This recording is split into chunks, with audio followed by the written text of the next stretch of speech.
Hello students, welcome back.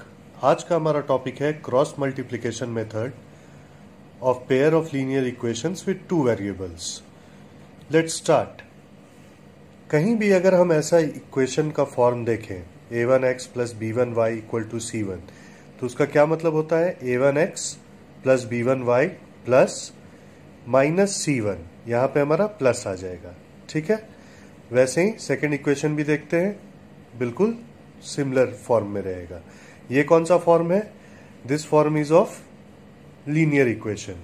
अब start करते हैं हम लोग क्रॉस मल्टीप्लिकेशन मेथड में। क्रॉस मल्टीप्लिकेशन मेथड में जब भी हमारा दो इक्वेशन दिया होगा तो उसमें जो सॉल्यूशन निकालना होगा x एंड y, तो उसमें x निकालने का फॉर्मूला होता है x equal to b1 c2 minus b2 c1 by a1 b2 minus a2 b1। मैंने इसको याद किया था कि पहले कौन आएगा, तो b से बड़ा होता है तो बड़ा पहले आएगा, c से छोटा होता है तो छोटा बाद में आएगा। तो b1 c2 minus b2 c1 divided by a1 b2 minus a2 b1। और y का क्या होता है formula? c1 a2 minus c2 a1 bye a1 b2 minus a2 b1। दोनों फॉर्मूला में क्या सिमिलर है? जो हमारा डिनोमिनेटर है इट इज सेम। तो अगर आपका एक का डिनोमिनेटर याद है तो y का भी वही होगा, तो कोई कंफ्यूजन इसमें नहीं होना चाहिए। अब हम एक एग्जाम्पल लेते हैं, उसको क्रॉस मल्टीप्लिकेशन मेथड से सॉल्व करेंगे और हम x एंड y का वैल्यू निकालेंगे। ठीक है स्टूडेंट्स, तो हमारा पेयर ऑफ इक्वेशन है 5x plus 3y equal to 35। Second है 2x plus 4y equal to 28। अब इसका क्या मतलब होता है अभी हमने यहां देखा है। ये एक लीनियर पेयर कैसे समझेंगे हम? देखिए 5x प्लस 3y और ये c का वैल्यू है, ये इधर आएगा तो क्या होगा? माइनस में। तो c का वैल्यू क्या हो गया? Minus 35 equal to 0। और वही इसका क्या होगा? 2x plus 4y plus minus 28। अब देखिए हम फॉर्मूला पे इसको पुट करने से पहले कभी गलती ना हो, हमें ऐसा ना फॉर्मूला लिखे और डायरेक्टली वैल्यू पुट करने लगे। हमेशा हम ये पहले ही लिख के रख लेंगे, जिससे कि हमें एग्जाम में गलती होने से हम बचेंगे और फुल मार्क्स लेकर आ पाएंगे। और a2 क्या हो गया यहाँ पे? 2, b2 4 and c2 is minus 28। अब हमें कुछ नहीं करना है स्टूडेंट्स, अब हम डायरेक्टली फॉर्मूला पे इसको पुट करेंगे। तो x इक्वल टू क्या होता है? बड़ा पहले आएगा, छोटा बाद में आएगा। b1 c2 b2 c1, b1 के ठीक नीचे a1 b2 minus a2 b1। अब वैल्यू पुट करेंगे हम यहाँ पे, तो b1 3 into minus 28 minus 4 into minus 35 divided by क्या हो जाएगा? a1 हमारा क्या है? 5 into 4 minus 2 into 3 which will come as minus 28 3 जार 84। आप लोग याद कर रहे हैं ना? ये मल्टीप्लीकेशन हमेशा याद रखिएगा table. Minus 140 divided bye 20 minus 6। तो अब हमारा आ जाएगा x क्या हो जाएगा? Minus 84 plus 140 minus 84 plus 140 divided by 14। This comes 56 by 4। तो देयरफॉर हमारा x का वैल्यू क्या आ गया? 4। 14 4 जार 56। अब हम इसी तरीके से y का वैल्यू लेंगे।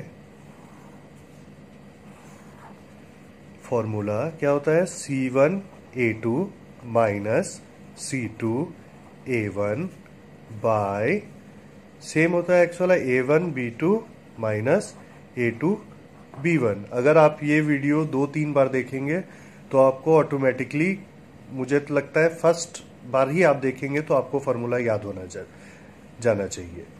और 1-2 बार अगर 2-3 बार अगर देख ले तो आप कंप्लीटली, आपको फिर से याद रखने की जरूरत नहीं पड़ेगी, आपको फार्मूला ऐसे ही याद हो जाएगा। अब वैल्यू पुट कर लेते हैं। C1 हमारा क्या है, -35 into 2 -28 into 5 divided by 5 into 4 -2 into 3। अब इसको सॉल्व करते हैं तो क्या हो गया, -70 माइनस क्या हो जाएगा, -140 28 5 डिवाइडेड बाय 20 -6 तो हमारा क्या हो जाएगा, -70 प्लस 140 डिवाइडेड बाय 14। देयरफॉर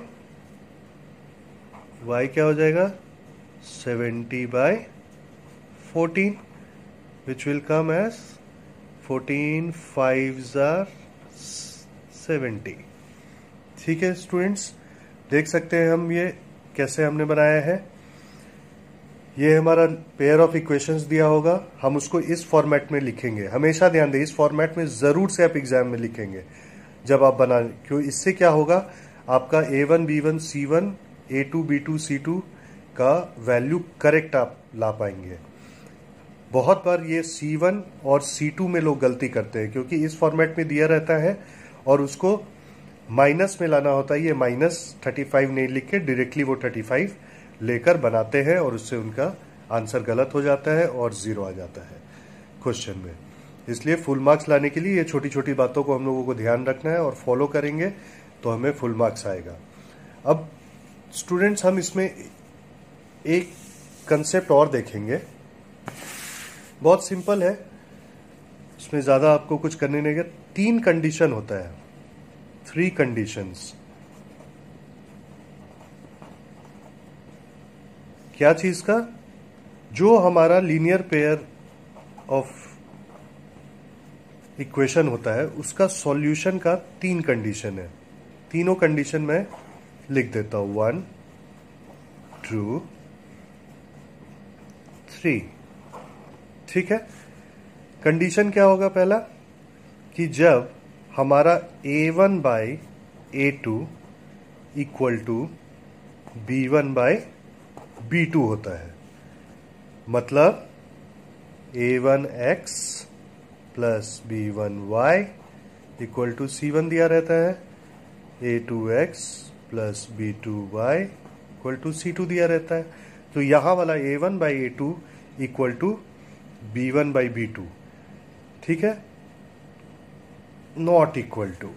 जब A1 by A2 is not equal to B1 by B2 तो सॉल्यूशन क्या होता है उस पेयर ऑफ लीनियर इक्वेशन का, सॉल्यूशन यहां पे होगा unique.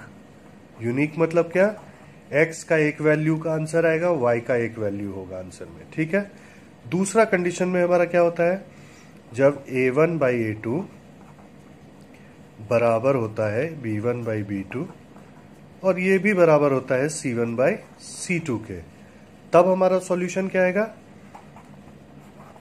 Infinite number of solution. ठीक है, एंड थर्ड कंडीशन क्या है, जब A1 बाई A2 बराबर होता है B1 बाई B2 के, but they are not equal to C1 by C2। ठीक है, तो इसमें क्या होगा, इसमें आता है नो सॉल्यूशन। ठीक है, 3 कंडीशन हमने क्या देखा, a1 बाई a2 जब b1 बाई b2 के बराबर नहीं होगा तो सॉल्यूशन क्या होगा, यूनिक। मीन्स x और y का जो वैल्यू होगा वो यूनिक होगा, मतलब एक ही एक होगा।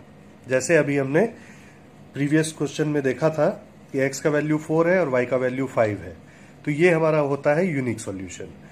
अब दूसरा कंडीशन क्या है, a1 by a2 equal to b1 by b2 equal to c1 by c2। इसमें x और y का इन्फिनाइट नंबर ऑफ सॉल्यूशन आएगा। और थर्ड में क्या होता है, a1 by a2 equal to b1 by b2 is not equal to c1 by c2। It means उस पेयर ऑफ इक्वेशंस का, लीनियर इक्वेशन का कोई भी सॉल्यूशन नहीं आएगा। तो कभी इनकेस अगर क्वेश्चन में दिया रहे कि आपको प्रेडिक्ट करने बोले, बताने के लिए बोले कि इस पेयर ऑफ इक्वेशन का सॉल्यूशन किस तरीके का होगा, तो आप इस तरीके से भी पहले इस फॉर्म में कर लेंगे। उसके बाद ये a1 by a2, b1 by b2, c1 by c2 निकाल के ये तीनों कंडीशन अप्लाई करेंगे। जो कंडीशन मीट करेगा उस हिसाब से आपका सॉल्यूशन आ जाएगा। ठीक है स्टूडेंट्स, ये हमने क्रॉस मल्टीप्लिकेशन मेथड फिनिश किया है। अब हम लोग नेक्स्ट में करेंगे जिसमें हम लोग लीनियर पेयर ऑफ इक्वेशन बनाएंगे। ठीक है, नॉर्मल इक्वेशन एक दिया रहेगा, उससे लीनियर पेयर ऑफ इक्वेशन बनाएंगे और x एंड y का वैल्यू ढूंढ के लाएंगे। प्लीज़ मेरे चैनल को ज़्यादा से ज़्यादा सब्सक्राइब करें, लाइक करें, कमेंट करें और शेयर करें और भी स्टूडेंट्स के साथ, जिससे उनको बेनिफिट हो और प्रिपेयर करने में आसान हो बोर्ड्स के लिए। अच्छा स्कोर करें। Happy learning. Thank you.